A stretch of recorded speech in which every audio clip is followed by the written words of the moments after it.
Alright, so we covered the legs. Next we're going to go into the upper body. The first thing I'm going to teach you is the most basic upper body movement you can do. It's the push-up. And if you haven't been doing push-ups, what we need to do is we need to start where you are at the level that you're at, build up your strength at that level, and then work to the next progression so that we can get you doing push-ups on the floor. The first place to start, if you're just starting out, are push-ups on a wall. So I'm going to go against the garage door here. You can do this in any type of sturdy wall. It will work. And what you want to do is go feet shoulder width apart. Hands can go just below the shoulders. And you want to stay in a nice straight line. So what you need is you need a nice straight line going from your ears all the way down through your shoulders, your hips, knees, and ankle. And what you want to avoid doing is dropping your head, coming back like this, or drooping. You want to stay nice and straight, and just like this. This is a wall push-up.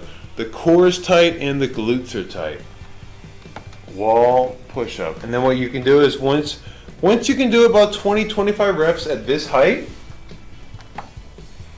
I'm just below my shoulders, you're going to lower your hands just a little bit more, and you're going to back the feet up just a little bit more, and you're going to start knocking out reps here. Nice and controlled.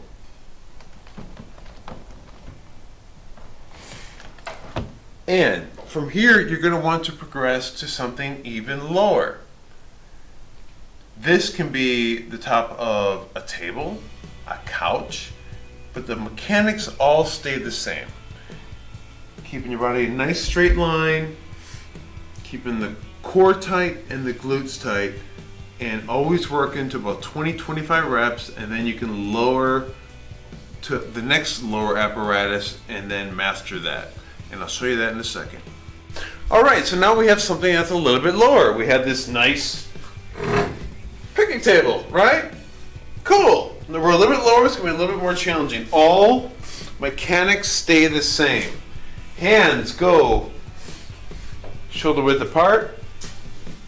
Feet go shoulder width apart. And you want to make sure it's sturdy, it's not going to slide on you. And you're just going to control the way down, press it up. See that?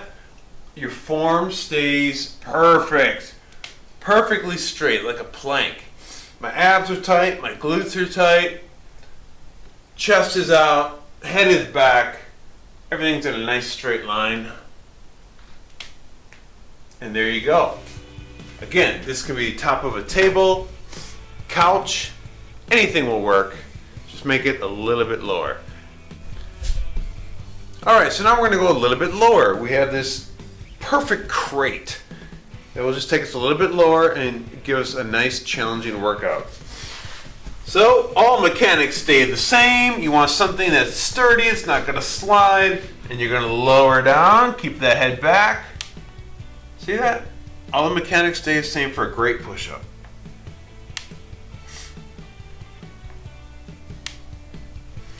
And once you can knock out 20-25 of those, you get to go to the final stage of the progression.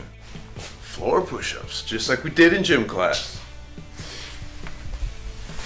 Alright, body in a nice straight line, abs tight, glutes tight, head back. Nice full push-ups. See how you come for a nice second squeeze at the top? Down, up, squeeze that.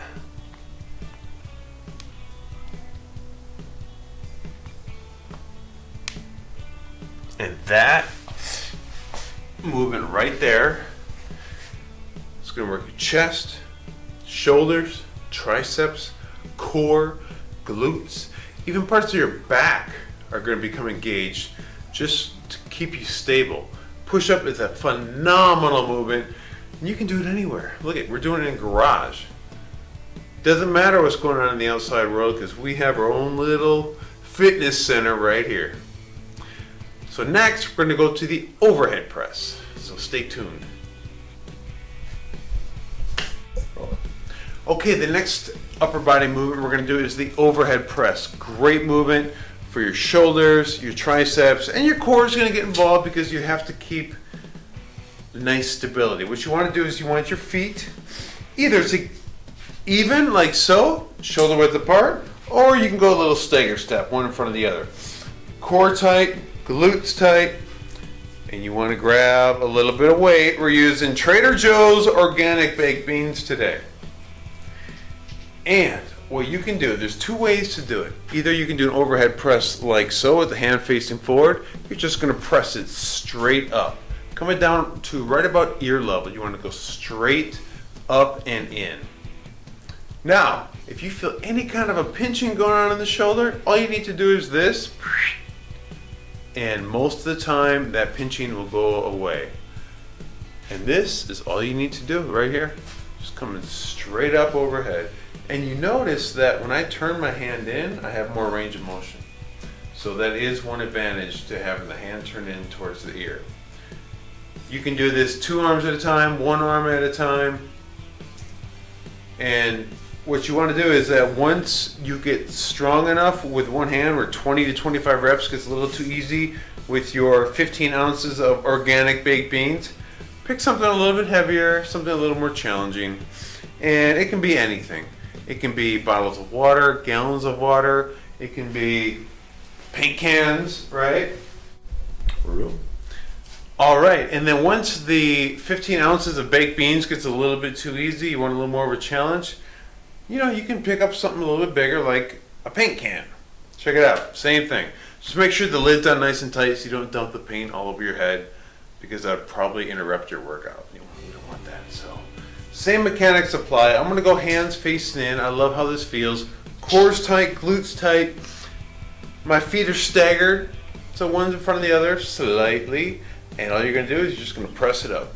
Keeping really good form and technique, really good control. This is great for the shoulders and triceps. So that's all you need to do. And I prefer doing it with the hand facing in like that.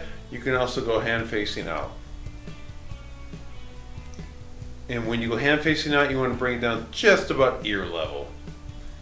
Hand facing in, you can come a little bit deeper. A little easier on the shoulder. That is the overhead press. And be creative with what you put in your hands.